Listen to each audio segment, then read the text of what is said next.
Or like there's like 6 inches of snow outside my window. Wow. And that blizzard never happened, did it? No, no, there's you know what, like, but I'm not complaining about not having to deal with a blizzard. There's a lot of people that are like, we didn't get all the snow, and they're like really angry about it. I'm like, oh, I'm sorry you didn't have to do all that shoveling and Yeah. My it's sister lives nonsense. in New So York, and she said they were expecting 2 or 3 feet of snow there, so she's glad it didn't happen too. yeah, I'm just like, okay, it's just enough to be pretty. We're happy. Got to take the kids sledding. That's all I was looking for. So, Yeah. hmm. So, I'm not actually like seeing either one of us on the video. So, sit tight with me for a second, No problem. because I swear I have more issues with Google than all of the other masters combined. Google hates me, and I don't know why. I'm gonna exit out.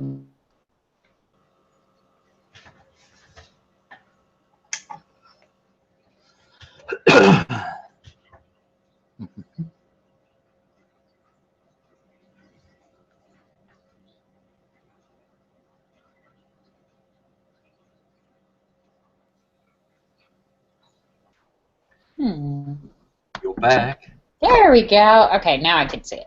I couldn't, all I was seeing was a black screen, and I wanted to make sure it wasn't recording that way because I couldn't see me or you. I could hear us, though. Oh, that's a Okay, start. yeah, it's all good. All right. So you wanted to set aside some time. You're trading in some karma points. Absolutely. What are we talking about? What I wanted to talk about is, because it's in my, I think it's level 17 assignment, is pardon me, to come out with the pricing structure.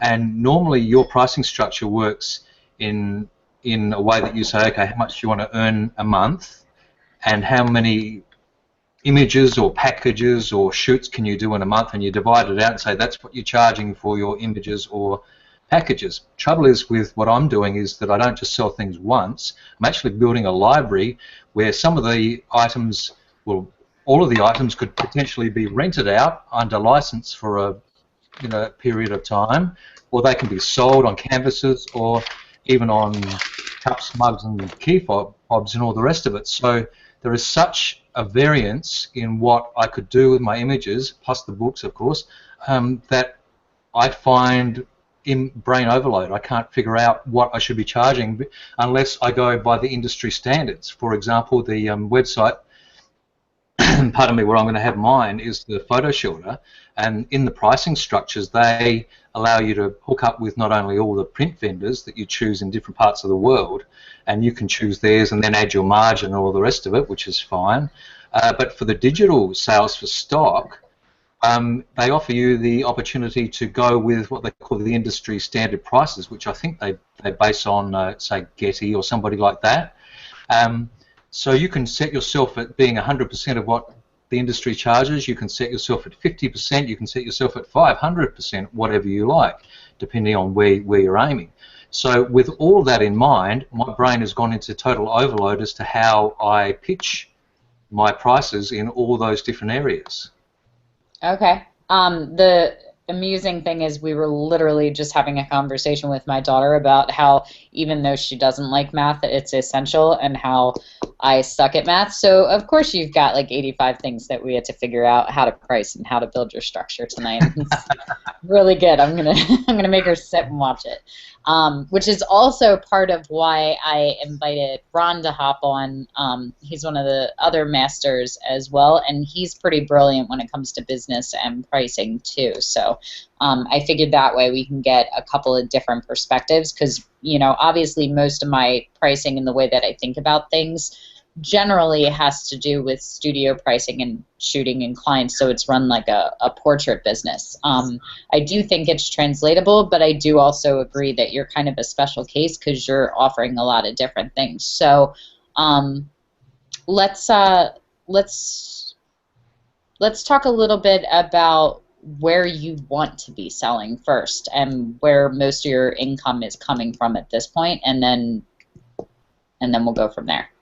Sure. Pardon me. I thought Hi, that there Ron. probably would be. Oh, hi, Ron. How are you? I'm doing fine. I'm very happy having with Ron's work serious too. issue. I can't seem to find. I can't get access to the Hangout on my computer anywhere. I can't find an invite, or I can't find a notification. Oh, I can probably take care of that. Let me see. But if you send me a PM with the link, that would work. My computer's being. I don't know what it's doing. It keeps on thinking it's not logged in, and then it's logged in. I'm gonna. Okay, so Ray, tell me a little bit about what you're offering right now and where most of your money is coming from, and we'll get him squared away on the backside. Okay, so there are various things. I'm selling stock images, which, as we've already discussed, is a sort of a hard task, but I'm selling that through various agencies that take between 80% and 50% of the retail price. But these are very well-established worldwide organisations that have, tens of thousands, if not hundreds of thousands of clients. So they can get my images in front of people. I'm also selling on Fine Art America and Redbubble, but not doing terribly well there. I think on both of those cases you get a lot more browsers than you get buyers, and also it's like a farmer's market where they only invite farmers. You seem to be having other artists there, but I don't see many other people who are not artists because you get to see who comments and all the rest of it. It seems to be quite a closed community in both of those cases. I do sell stuff on there, it's just don't sell enough that you could even consider. It won't even pay for my gear, really. The stock is making the most money for me at the moment, but that's just a case of building up. It's a numbers game. The more you get online, the more money you can make, because there is, from what I can tell and from the forums, I can't really see which images are going to sell. You usually are surprised that the ones that you only added just in case were the ones that are selling the best, and the ones you thought that were going to sell really well don't do that well at all if they sell. And you've just got to have a huge library, because you just don't know who your clients are in a lot of cases. You know that there are books, there are book editors buying them, that there are people with magazines, newspaper editors, picture editors are buying them. There is some going to agencies, but you never find out where they're going in the end. So it's pretty hard to do your own market appraisal as to where you're strongest at. There Okay. it is. Hi, Ron. So it is quite difficult, because in that arena, and plus Trey's already pointed out, the stock industry is, well, he says dying. I don't think it's quite dying. I think people still buy stock, but I just don't think the photographers are making terribly much at it unless they've got huge volumes of stuff online. So with all that in mind, I've got to find a way of making my stuff sell, and I'm thinking that I still keep the stock bubbling along, because people do buy it. I do get direct approaches from people.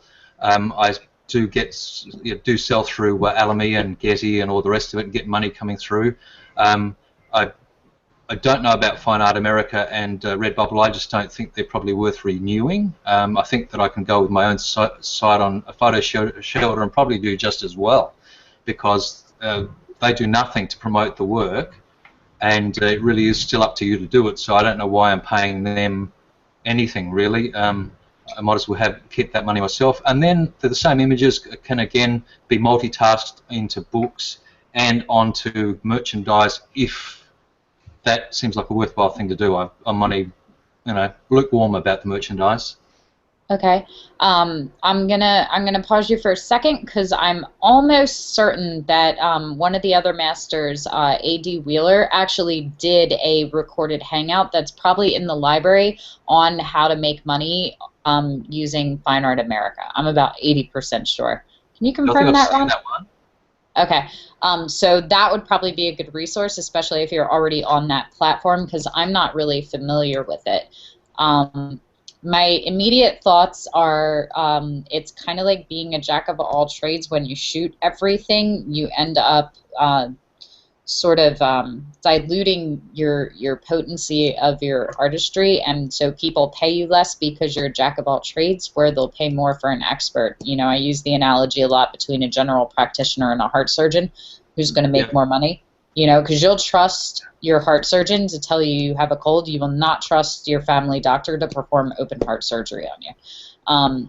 So you're willing to pay for a premium price. So I think that translates a little bit to putting your prints on things. Doing fine art prints is one thing. Having a fine art book is one thing. I could see maybe having high-end greeting cards or postcards or smaller things. But I think when you start getting into keychains and coffee mugs, you've completely dropped out to the bottom of the barrel, and it's not worth the $3 to $5 a piece that you're going to get unless you find a way to commercialize it to the point that your images are infamous.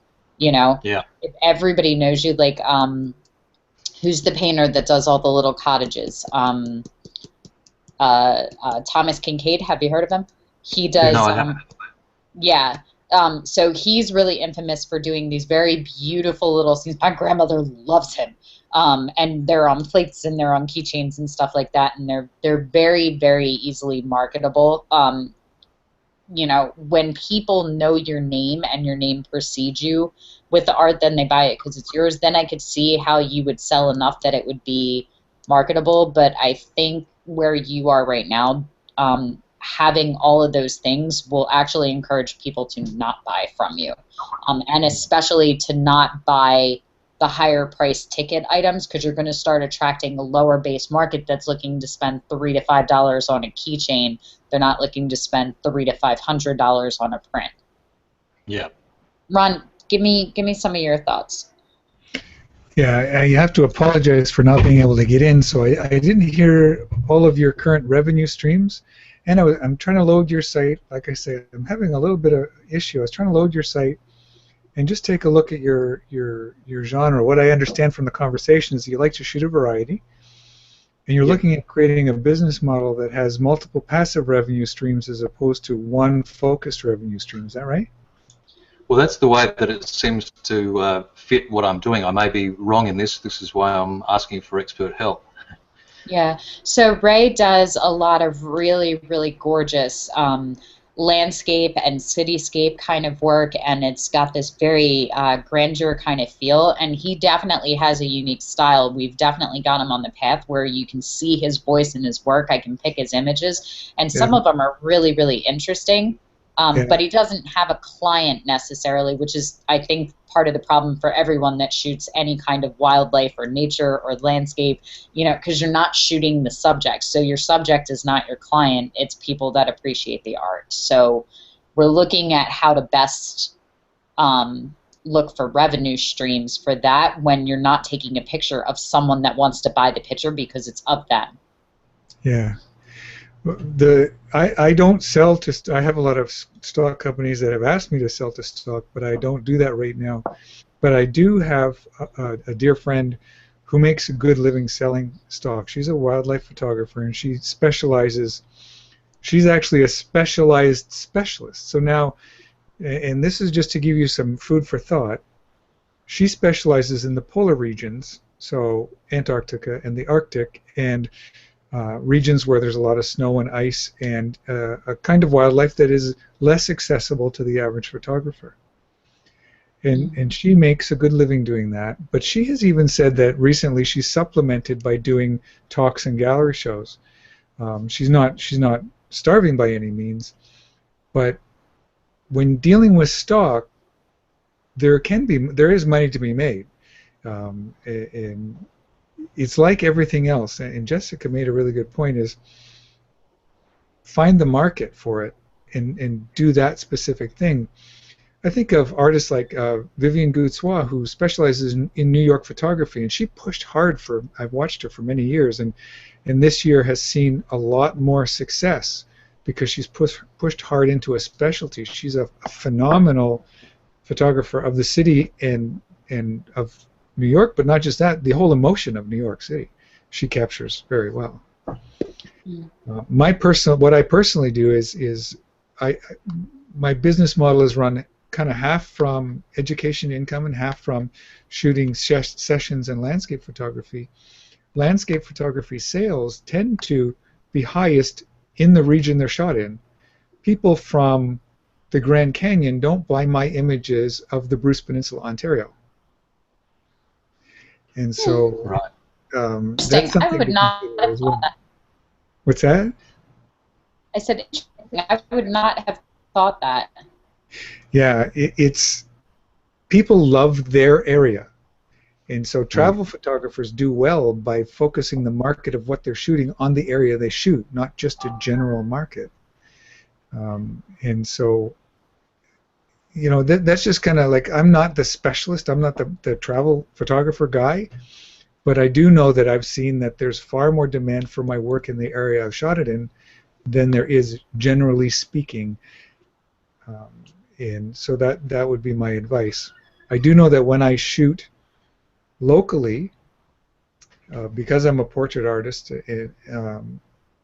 my per sales average has gone up a lot because I'm focusing on a different client. I'm not trying to compete in that Facebook group selling digital negatives Shark Tank of a market. I tell people to run the other way. You're going to turn into a pillar of salt if you look back. But I like what Jessica said about the surgeon analogy. There's nothing wrong with shooting variety. There's nothing at all wrong with shooting variety. Does it translate into a great business model? That's what you have to answer. And Yeah, where I do you was want to wondering- focus the attention for the maximum return? Yeah, I was wondering because you, I don't know, it just tends to be, and maybe it's my way of thinking from what I've done in the past, but if you're in a situation where you're going to, say, shoot another city and you happen to get some good street shots and you get a few other things while you're there, that perhaps you've got secondary, tertiary markets where you can sell that stuff instead of, you know, only selling the stuff that you're primarily focused on. That's why all these things have sprung up for me. Is I'm thinking, well, hang on, I've also, while I was there, I got this, this, and this. I might as well stick that up on a market somewhere to be sold, and if it's sold, it's good. If it isn't, it isn't. I think the issue for me has been not focusing really hard on one particular area because I haven't been sure about what that area was. Yeah. So Yeah. Ray, this is Wes Hardiger, sorry, jumped in at the last Wes. second. I was actually listening to the first 20 minutes and I decided I had thoughts, so I'd jump in. Can I ask you a question? Oh, so man. you're going out, can you guys hear me okay? Yeah, hear you fine. I'm on a bad flaky network up in the mountains. When you're going out and shooting cities, are you shooting a lot, or are you shooting the cities near you, or are you shooting cities distant and far?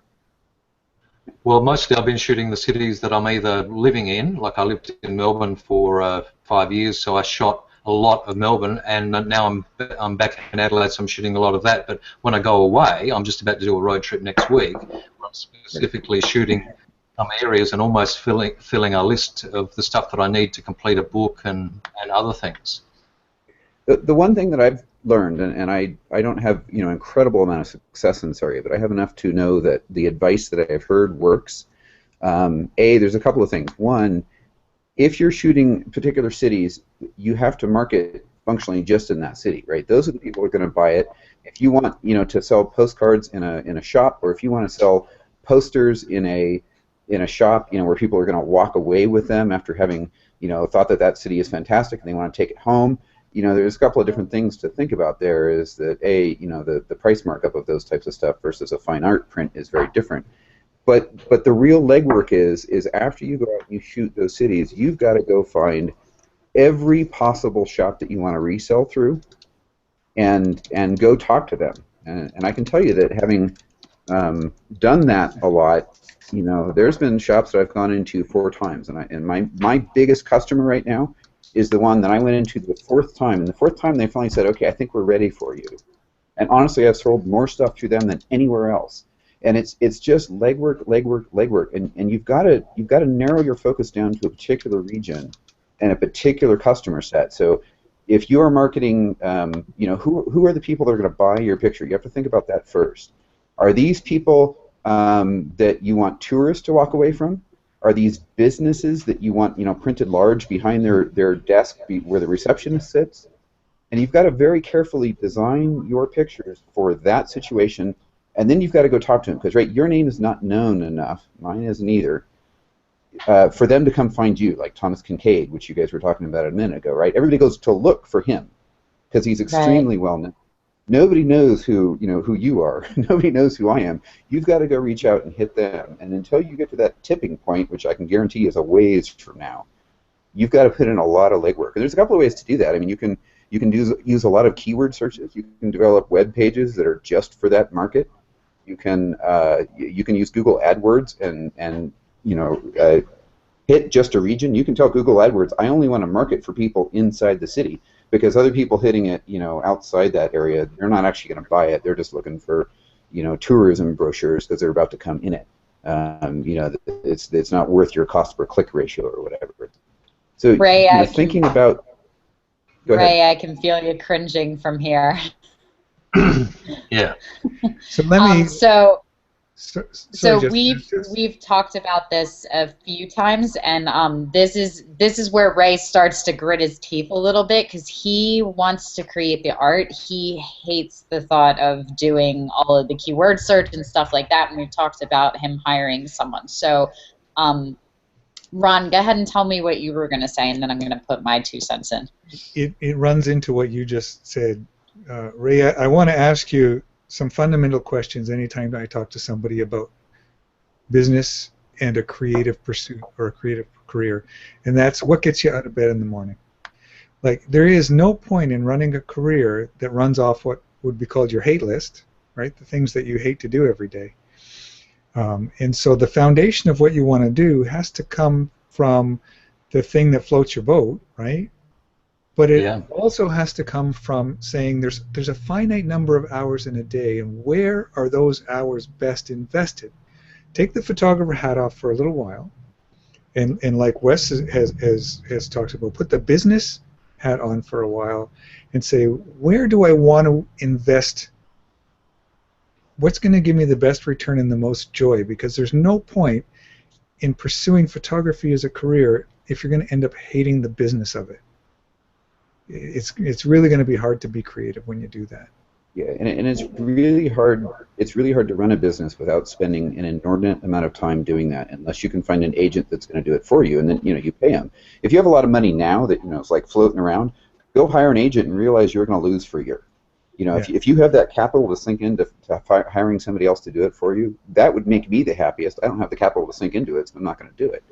I care more about the art than I do about the business, so I don't concentrate on it too much. Well, I would make the argument that if you're paying 50 to 80% commissions right now to the websites for sales, that you could probably come off the website and hire an art agent to work for you to get your work in other places and pay them on a commission basis or on a monthly fee.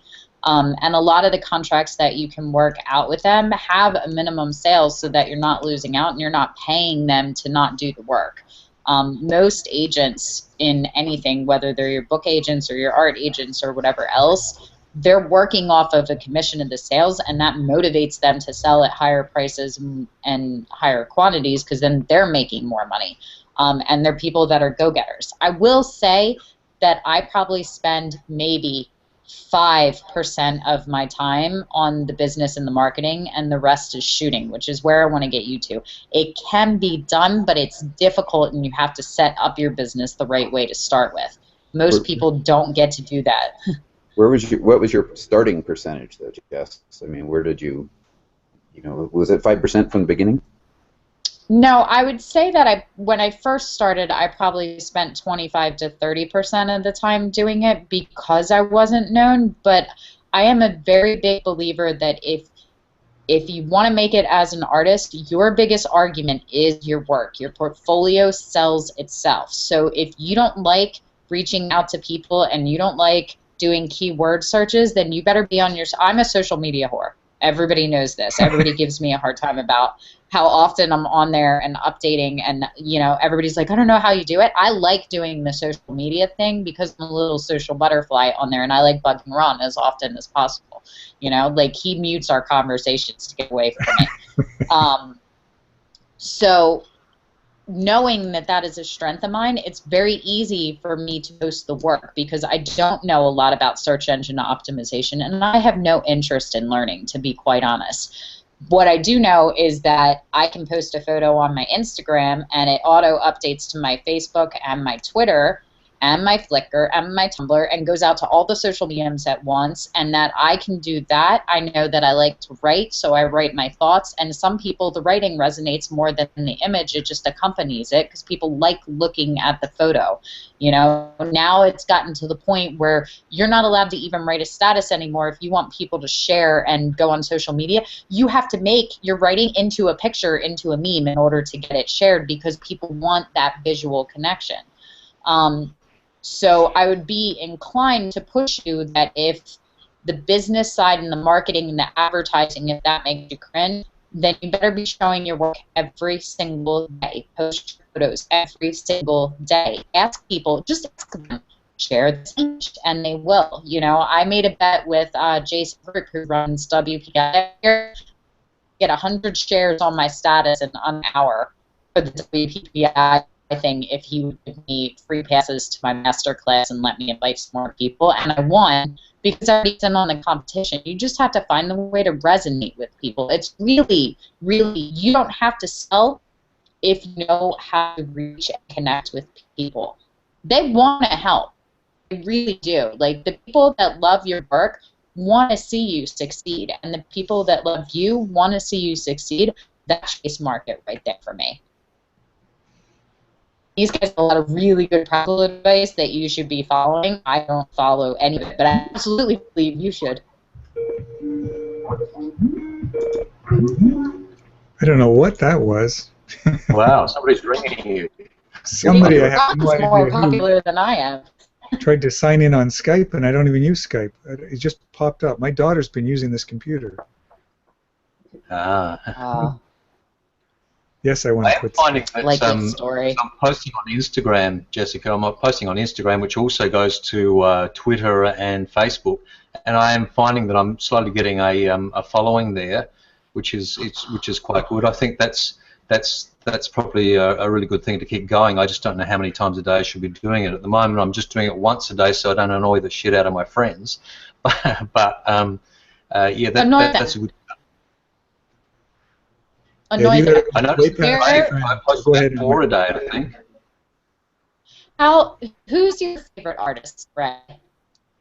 You love a celebrity or like, who are your go-to people? If you could sit down and have dinner with someone, who would you? You broke up a lot there, but I think you said the go-to artist. Trey would be at the top. I've been following him for years, and not just because of his work. I think he's an absolute genius when it comes to marketing. This whole idea of going against the culture and giving away your work, which is, you know, sent shockwaves through the photography community. I think that's just absolute genius because it's just all brand building. It's people know him everywhere and they love him for it. Also, you know, some of the, you know, he did his app Stuck on Earth, which is a free app, and that again builds his brand, builds recognition, all the rest of it. He'd be the main one that I'd like to pick their brains. Okay, so do you follow him on social media? I have been, and I have been for years, yeah. Okay, now let me ask you, and you might not even know that you can do this. Are you subscribed to him so that you get a notification every time you post something? Yes. Does he post more than once a day? Yeah, I think he posts on Facebook. He posts about 4 times a day, I think, the ones that I see, and I imagine because that's the main place I spend my time, so that's where I see the most of it. I know that he has you know, similar updates, and he tries to make them a little different across platforms like Pinterest and Google+. So, okay. And I don't follow Twitter at all. I just put it out there. Twitter drives me crazy. So in your words, him posting several times a day does annoy the shit out of you? No, because of edge ranking on Facebook, you don't actually see all of them. I do see a few of them.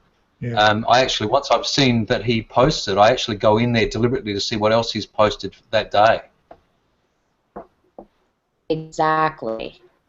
Don't be worried about annoying your friends or annoying people that aren't necessarily fans of your post. It. They will unfollow or they will ignore or they will disconnect, and that's really fine. What you want is you want to be providing the content to the people that you, your loyal fans, because they're the ones that are interested in sharing the work. They're the ones that when they see the notification that you posted something go, ooh, Ray posted something new. Let me go see what he has up today. And then they see it and then they comment and then it goes out to their friends. That's how you have viral outreach on smaller scales. And then as you start building that base, it gets bigger and bigger and the trickle down effect keeps going until it's not a trickle down effect, it's a waterfall. That's exactly how Trey built his following. That's exactly how everybody built the following.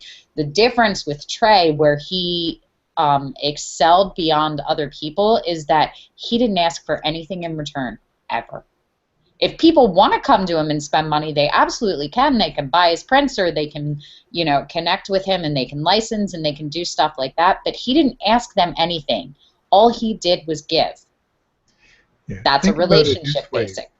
Yeah, think about it this way. Trey basically, and like some of us have come to understand, is that on social networks, 99% of the people seeing our work are never going to buy it. They're followers because they're other photographers. But when they're sharing it, when they're making it popular, it starts to reach the people who are interested in buying it. And that's the market Trey is actually trying to reach.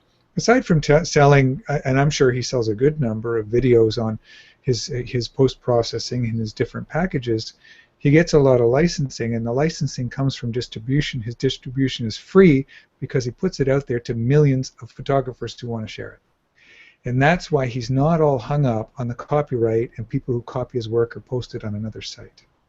Also, his work stands alone so that even if somebody rips it off, people are going to recognize it immediately. They're not going to be duped by the guy. They know his work. I mean, he really is a creative artist, and his work is not hack. So if somebody steals it, they're going to get slammed. Yeah.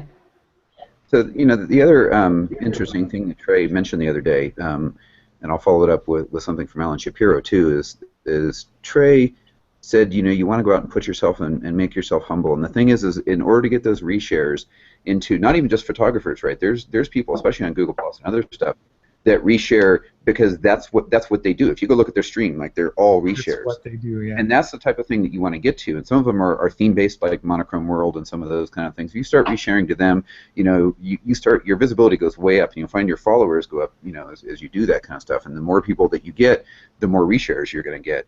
But how to maximize the percentage of reshares? Like, let's say 1,000 people see it. Well, if you only get one reshare, that's not really doing you a whole lot of good. If you can, how do you drive that up? How do you get more of those reshares so you get your spread faster and further? And there's a couple of things. And Trey mentioned it once the other day. He said, you've got to put yourself out there, make yourself humble, say that you make mistakes. And the most important thing he said is write like you are writing directly to them. Use the word you. Ask questions.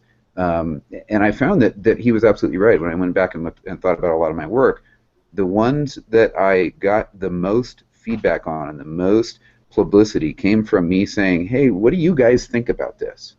Hey, have you ever been to the beach? You write like you're talking directly to them.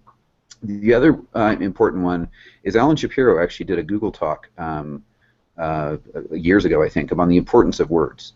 And he said, don't just publish a picture. I want you to go out and explain. You put words underneath every single one of your pictures. Explain the context. Explain the importance of it, and be descriptive about it. And that is also 100% true. If you go look at the things that are being reshared, they're often not just pictures. They're a really cool story to go along with them. Or, it's not like you just see the coyote. You talk about, well, I was walking down the road and this coyote burst in front of me, and it startled me, and I quickly pull up my camera and pick it. That is a much more impactful statement than just the picture. So if you combine all of those things together, you'll find that your follower network will go up, and then you'll get some of that free publicity. That being said, I do worry about sharing to lots of photographers, right? Google Plus is very much a photographer world, and whoever just said it a minute ago, they are never going to buy your pictures.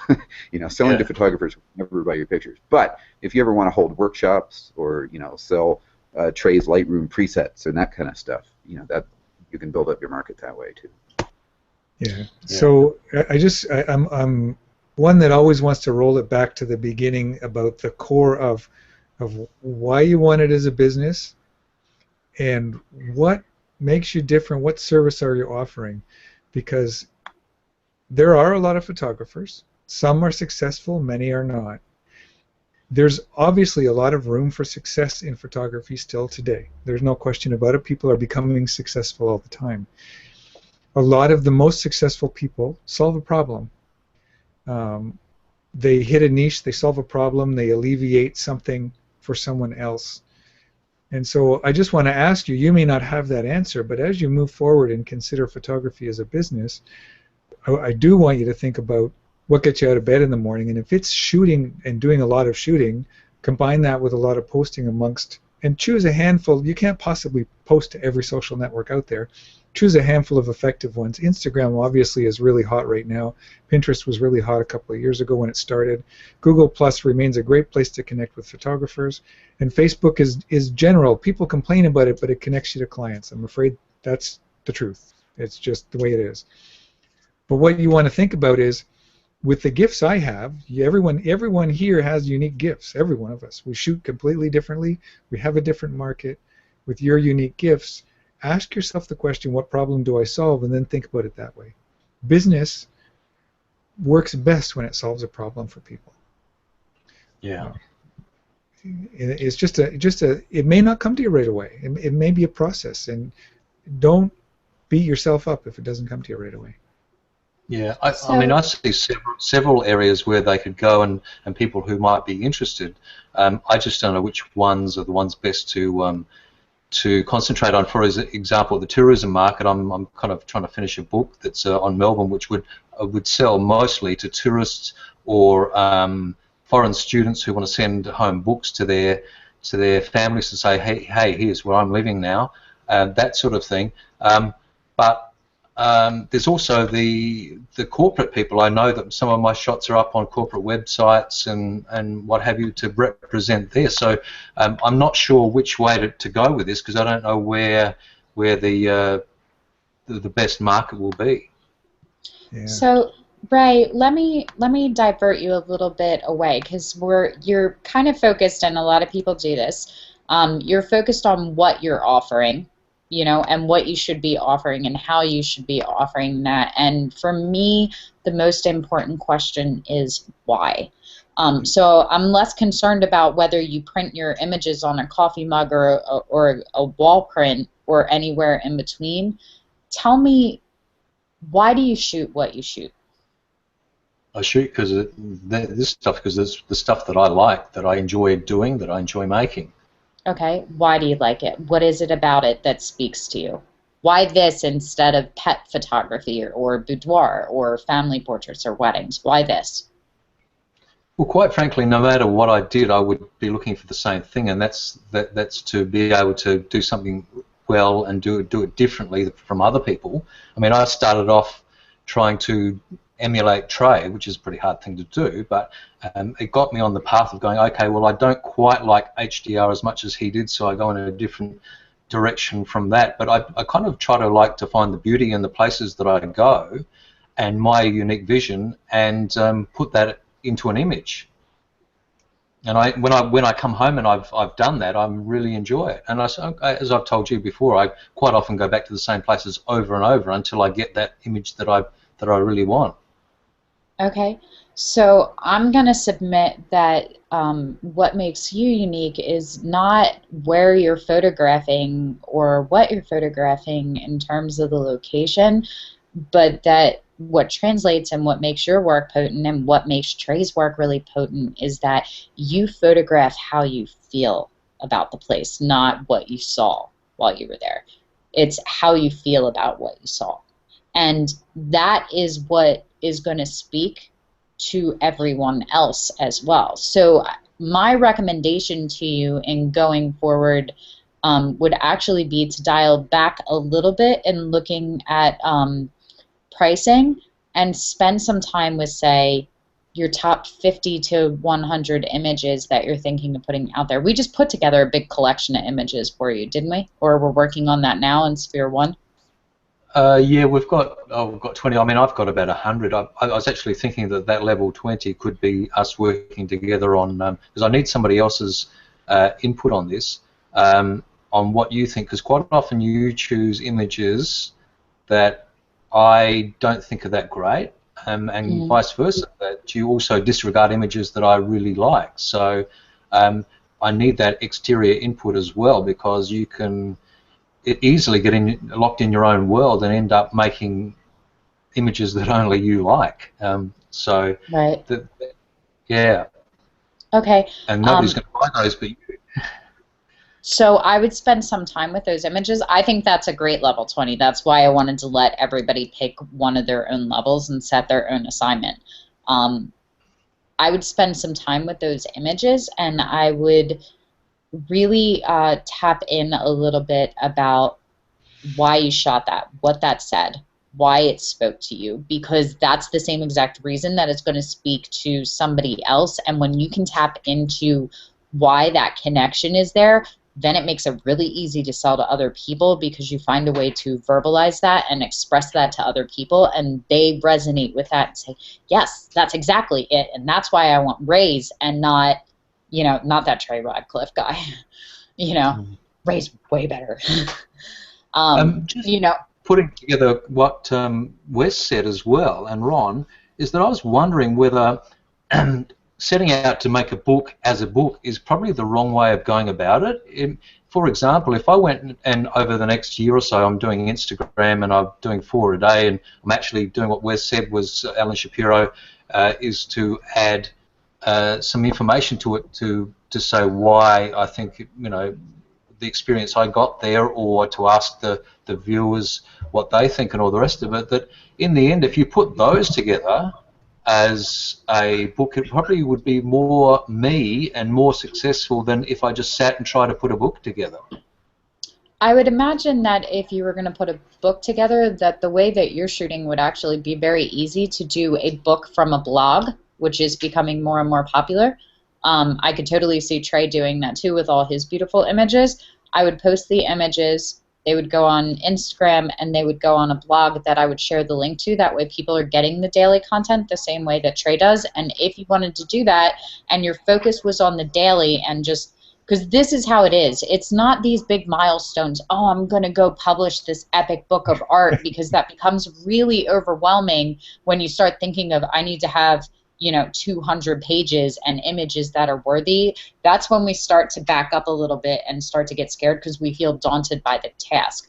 But if you were to sit down and go, my focus is on building my following, because like Wes was saying, you know, the bigger the following you have, it's a percentage thing. Like he said, if you only have one person out of 1,000 sharing, you know, that's not great. But let's just say, for the sake of argument, that that's your ratio. Well, if you have 10,000 people, now you have 10 sharing. If you have 100,000 people, so the more you build that, the higher that goes up. You know, and with that, you start to get a more potent collection of people that are your people that really love it. So that percentage goes up with the numbers too, as people start to find you. So my recommendation would be that you step away from the pricing, especially since you hate that side of it, and focus on the artwork, which is where you want to be. And I would build your blog. I would be posting every single day. You have a ton of work in queue and stuff that you already did.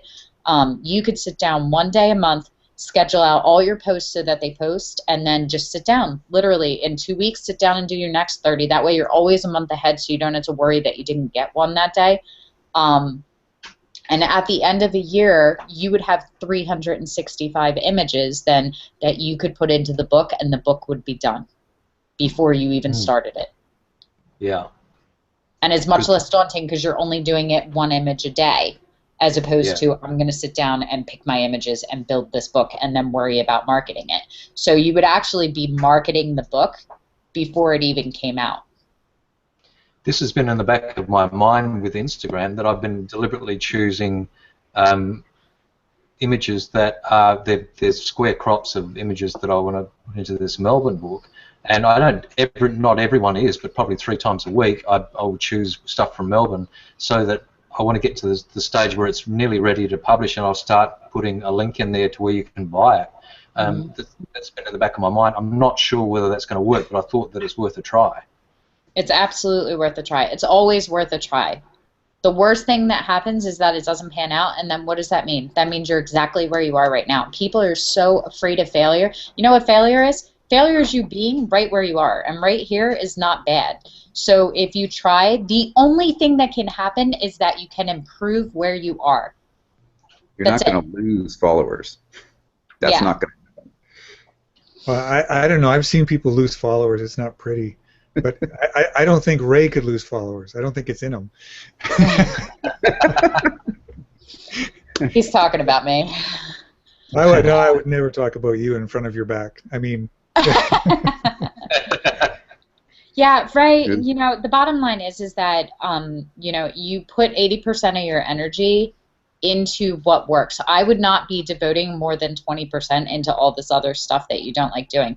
Like, Wes is totally on point, and everything he said is gospel and will work for you. The problem is that you won't do it. It's like being on a really strict diet. Every single diet out there absolutely works. And the results not typical isn't because the diet doesn't work, it's because the people don't work, you know? You can have every single Arcanum master in here, and every single one of you can give, every single one of us can give you the best advice we have, but it's like a coach yelling at you or a personal trainer going, this is what you have to do and this is the workout you have to do. They can scream, they can holler, they can motivate, they can cheer, but in the end, you have to do the sit-ups yourself or you're going to keep the fat stomach. So it's the same kind of thing. Like, if you're not going to do the work, and we both know you're not going to do the work and do the search engine optimization, you know, all that good advice means nothing because you're not implementing it.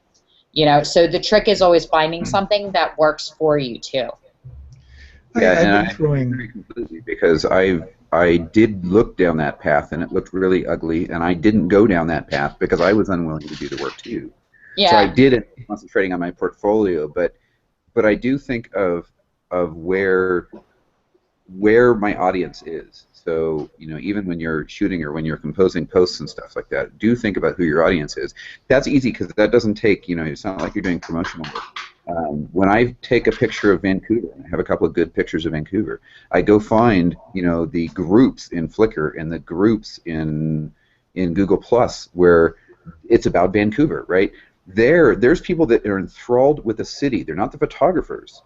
That audience in those groups is fortunately not photographers, and you'll get businesses that are there because they're there, you know, trying to sell their business, but at the same time they're going to see that and go, I would love to have that behind my receptionist, or that needs to be on the front page of my ad. So, you know, there's a Google Plus community for every single city out there, Facebook too, for that matter. I mean, they all have those markets, and so start thinking of that. One of these days, I actually one of the Arcanum videos I'd like to put together is how to very quickly reshare in like Google Plus. I've got it down to a science. I can post to 10 communities in like 30 seconds. Nice. But I want that video. I'll work on it because it involves one window, a whole lot of tabs, and a lot of key presses. But you can move it down because Google Plus is incredibly slow to post to communities. Yeah. Yep. I want my name really in discourages the title of that video. Like Wes's video for JLark. So, going on that thread that Wes is talking about putting work in front of people that it means a lot to, as I look through I've been looking through your albums in the background here. I haven't been ignoring you guys. I've actually been scanning your albums and looking at your work and seeing that you fundamentally have two passions, and one is well advanced and one you're learning. And what I got from looking at it is that your architectural photography is pretty advanced. You do a great job. You really communicate well, and you do have an identifiable style. You also like portraiture, and you're exploring that. That may or may not play into things in the future, but as much as people love pictures of their kids, there's probably a great corporate market that loves the corporate lifestyle that needs beautiful, large, well-produced images in their offices and homes that represent their lifestyle. And I don't have the answer about how you reach those people, but that's a networking thing. It's not really salesy or schmarmy. It's that they don't know what they don't know, and if they saw your image and your character, it would be on their wall tomorrow. I agree. and it's just an idea. It's just the way I think. I think that like kind of businessy that way. I think about marketing and I think about authenticity. One thing I did do that really helped me defining my business as I move forward, and a lot of it's being put into play in 2015, is I started to write a word list of strong character words about what I believe, and kind of introspective words about what's true to my core. So if I read the page of words, kind of business ideas, you'd see the word value and integrity and honesty, and you would never see sale or cheap, or what you would be seeing is words that connect people to the reason they would want to do business with me. And it's the same reason that I do business with other people. And so just think about that. You're doing architectural photography. You can begin to focus a little bit more corporately, or even on interiors, or even offer a service that puts something really meaningful in an executive's office. And it could have them in front of it. It's just something that put it out there. It's not just a typical picture. It means something. It becomes personal. You're solving a problem for a person in that you're connecting them with their world. Yeah. In a way that nobody else is doing. They're they can go down to the local shop and buy a picture on the wall, but it's not as personal as what you can do for them. And I would also be inclined, not being in this genre, if my assignment, my homework was to sell your images, the first thing I would be doing would be looking at what those buildings are in your images, and those would be the first people I'm contacting. Exactly. Like that big, beautiful, river scene that I love with the buildings in the back. That would look beautiful behind their main consultation desk when you walk in, And so I would be inclined to reach out to those people and go, look, I have this great shot. Ask for the sale. The biggest problem I see with people isn't that they don't know how to sell, it's that they're afraid to do it. The worst thing you're going to hear is no, but it's so easy to get online, find the company, find any number of companies. Chances are if it's this big skyscraper building, there's 85 companies in it. One of them is going to want it. Just drop a line to them. And if you don't want to do the work, hire someone for minimum wage to sit down there and make 50 phone calls for you and go, look, I work for Ray Warren. He's this very prominent architecture photographer. We have this gorgeous shot of your building. I'd love to email you and send it to you and see if it's something that you might be interested in licensing or buying a print of, because it's just the most beautiful shot I've ever seen of your building. Sure, absolutely send it over. Maybe out of those 75 floors, one of them thinks about it, and 5 more are like, yeah. So maybe out of those 75 different businesses, only 20 of them go, yes, please, we'd like to see it. And maybe out of those 20, one of them buy. How many buildings are in that shot? How many sales did you just make from that? Those are your clients right there. You can't get any closer. Like we were saying, it's difficult for you because you're not a portrait photographer and you're not shooting the subject, but there's an awful lot of people in those buildings, and somebody owns those buildings, and who's the architect that designed the building that needs to sell a new skyscraper in a new city to somebody else that's building. Like there's a lot of unmarked potential, and who are the people that go on vacation there every year, and what are the little shops that want to sell those as postcards to the tourists that are in the area, and who does want them? I think there's a huge market for that. Yeah. My advice to you, and I know you're looking for like solid numbers and what products to offer, here's my advice to you to whittle that down, and then we're going to draw it to a close, and I'm going to let them put their final thoughts in too. The question of what products should I be offering, from giant wall prints to digital to coffee mugs, is what do I want people to see my work as? Because the product is really just a vessel, The vase doesn't matter. It's what's in it.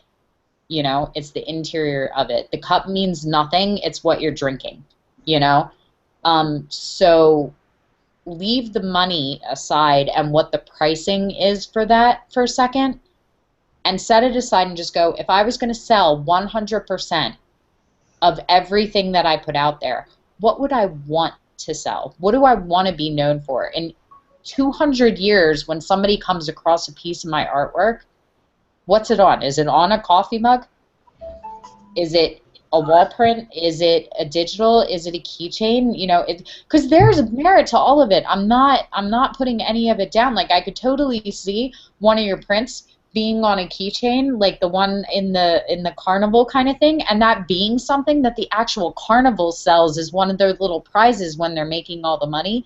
And that was where their grandmother met their grandfather under the Ferris wheel 150 years ago. That has just as much merit as a giant wall print. You just have to decide what you want to be known for, because that's your brand. You know, I have no problem with photographers that want to be general practitioners and high volume. You can absolutely make a great living for that. I know there's a photographer, he nicknamed himself The Body. It's Matthew the Body, and he makes a killing shooting hundreds of sessions a year, just hundreds of them, at a much lower rate than I do. He makes more money than I do annually, even though I make 10 to 20 times what he does per session, because of the way he runs his business. You can be successful in any way. You just have to decide, how much work do I want to do? What do I want to be known for? What do I want my prints printed on? When you have the answers to that, then we can figure out what you charge for them. Yeah. Yeah? Okay. Absolutely. So, final thoughts? Or final questions? I think you nailed it, Jessica. I mean, you've heard everything you need to do. The question is you still have to pick the path, right? So you can go through the heavy blast everybody kind of path. You can go through the make your work perfect kind of path. Is a point for me. Like, I love macro photography. That's what I do. It's what I love. And if you ask any of my friends, they will tell you that that's what they prefer looking at. It's better than my landscape work. That being said, I know that landscapes of mine sell better, right? So what I want to do, and I enjoy both, but what I want to do is more macro work, but I know that the client out there is looking for the other one. And so you have to figure out, where is it you want to put the energy in? What are you happy with? I enjoy shooting landscapes. So I'm more than happy to sit in front of a great big lake at a mountain and take a picture of it, because I'm just as happy doing that. I'm not as happy calling, a building full of 70, clients and paying somebody minimum wage to go do that. I think that's stellar advice. You have to decide, where do you want to put your energy into, and do you love the photography more or the business more, and where are you going to find that split? And I think Jessica's earlier point is find that percentage that you're comfortable with, and stick to it. At some point, it will work out. If you can, if you have a higher business percentage, your business will do better, and you'll hate it. Jessica said that very clearly, and she's 100% right. If you're doing 90% business, which most professional photographers will actually tell you it's like 90%, and you're hating it, then you're not doing the dream job, right? So find that line and realize that your growth is going to be totally affected by it, but be okay with that. Mm-hmm. I agree. Yeah, that's good advice. I mean, there's lots of things that I could say. This whole topic is something you could get together with a coach on weekly at this point, and a coach that really understands your personal vision and your character would go a long way to helping you kind of realize that, especially somebody who really understands business more than just photography, but they understand how business works. But the business of photography is an emotional business. We want to connect to people in a way that's more than just an image. The whole process of photography is addictive because of our connection it gives us, not just to the places, but to the people involved in our work. Like Jessica, being someone who does some intimate portrait work in boudoir, can tell you that the relationship of the photographer to the clients is something that if it was missing, I don't think she would do it. I just don't think she would be there. And for you, you're a different genre, but absolutely love producing these pieces of artwork that have a lot of you in them. And so whatever you decide moving forward, make sure you're emotionally committed, that the things you're doing have your emotion in the game and not things that kill you or bring you down. And we all have to do things we don't like. I mean, especially at the beginning when we're just starting out, there's going to be things we have to do we don't like. But make sure you're on a plan or a path that minimizes those things and maximizes what gets you out of bed in the morning. One final comment, because I should Exactly mention right. Sorry. Go ahead, Rick. You know, I was just going to say I've reached my mid-50s now, and I've had a couple of careers that started out being okay, but I ended up hating because of what Ron's talking about, that you end up doing 90% of the things you hate doing and 10% of the things you like doing. So I think if I'm going to change careers now, it's got to be the right combination. I think. Go ahead, Wes.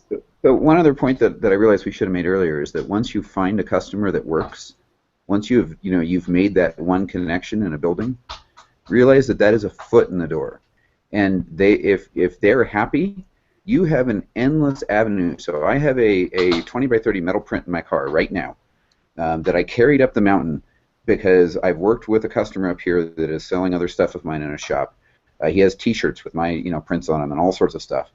And the last time I was here, I said, hey, by the way, have you ever thought about selling metal print? We can hang one on the wall, and then I'll ship it, and all you have to do is collect the money. And because I have this trusted path to him that everything we've done in the past has been successful, he was like, oh yeah, that sounds like a great idea. Bring one up. So I have it in the car right now, to go hand to him tomorrow morning and put on his wall. And that does a couple of things. One, I've structured that request in such a way that I know my name's underneath it. I know that I'm going to have a catalog underneath it. He has a stack of my business cards. So you can increase growth that way too. And again, it's local. The people that are going to go to his shop are going to his shop because they want a snow cone and found a picture of the mountain they love next to it, right?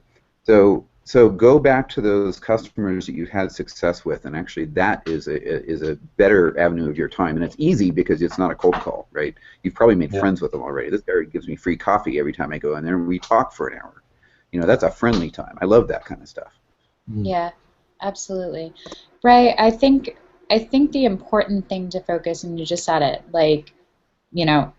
everybody on this call is at least close to halfway through their life. We've already spent half of our time that we've been given. So I'm more concerned that you're spending your time well than I am that you're worrying about how to make money to spend that, because you can make money in a million different ways, and you've done it. And you just said you took a bunch of different careers, and in the end, no matter how much money you were making, it did not offset the fact that you were not happy with where you were spending your time. That will always trump it. It will always kill it. I don't care how much money you make. And people that make millions of dollars say the same thing. It's not worth it if you're not spending your time happy. So if this is where you are, I would be more inclined to set aside the money for right now and the pricing and figure out exactly what you want to do with your time, and what you're going to spend it on, and what you want to be known for, because these images that you're creating and this thing that you're doing right now, this is going to outlast you. And this is what is going to tell people who you were that have never crossed your path, who you were as an artist and who you were as a man. And that has the potential to impact other lives, and this artwork exists beyond you. What do you want it to say? When you know the answer to that, building the rest of it around that is really easy. Sure. Yeah. Cool. Yeah. And I'm gonna throw you another one. I know I made you pay for this one in karma points, but we're gonna call it over for tonight. This is what I give the karma points for. They have to buy their time with me. They work I do for the same it thing. I was just laughing because I had 2 meetings yesterday with karma points. So yeah.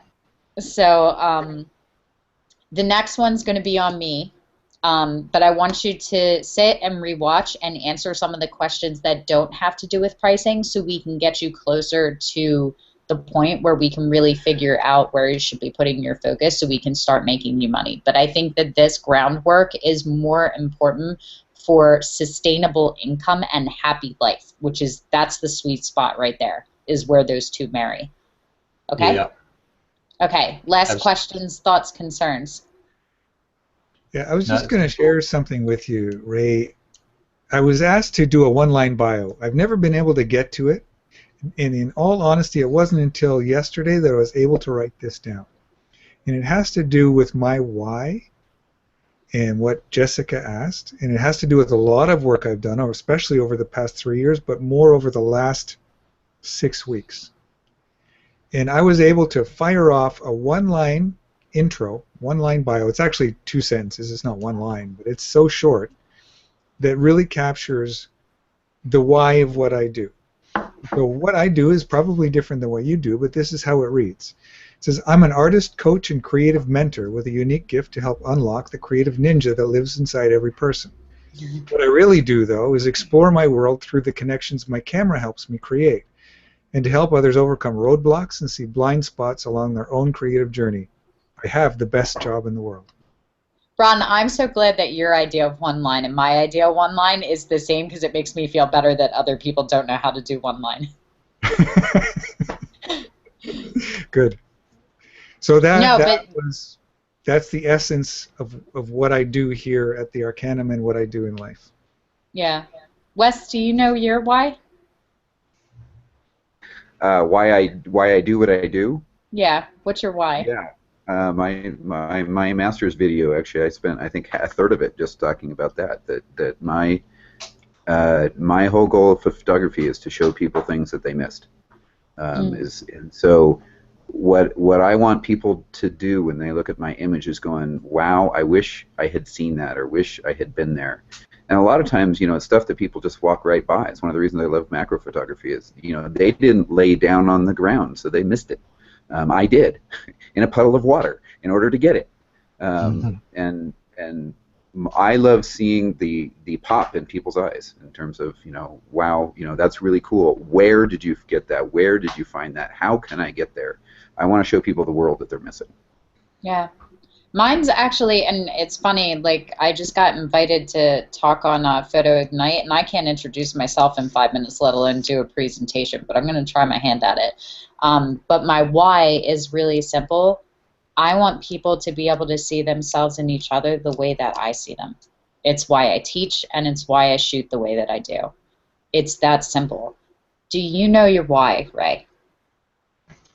Well, I could almost summarize what you said into my why too. I want people to be able to see the cities and parts of their cities the way I see them, and what makes it attractive to me that they may have missed. They might have walked past a lot of these places and just never really noticed that how beautiful it is. Okay, that's a good start. Why is that important? I don't know. It does something for me. Pardon? I know why my why is important, because when I can show people how to see themselves the way I see them, they start making 4 figures a sales session, and they start walking down the street more confidently, and they see themselves as beautiful, and I've seen it change lives. I know why that's important. If there's 2 kinds of people in the world, this was one of the most brilliant things I saw. There are 2 kinds of people, the ones that go, here I am, and the ones that go, there you are. And if you can be the latter and your why affects them, that is when people stop ignoring you, because you're touching somewhere deeper inside them. So if you figure out how your why affects them, like Wes said, I want them to be like, oh, I'm so upset I missed that. I wish I was there for that. That creates an emotional response in them. So if you can figure out where your connection is with them on that deeper level, that's your selling feature, and you will never have to make a sale again, because that emotional connection will sell it for you without you saying a word. So that's your homework. I'm not leveling you up until you give me a good why. I want it in Sphere 1 this week. Okay. This is why Trey's always yelling at me that my people are stagnant. But that's your homework. That's your assignment from this. And when you have a good why, we'll do another session. When you have a good why, and when you figure out what you want to be known for selling, then we'll sit down and we'll figure out what your prices should be. Sound good? Yep, sounds great. Awesome. You took it like a champ. Thanks for sitting in, guys. That was fun. Yeah, thank you, Wes. Thank you, Ron. Okay. All right. That's You're very welcome. See you guys later. Bye. Bye.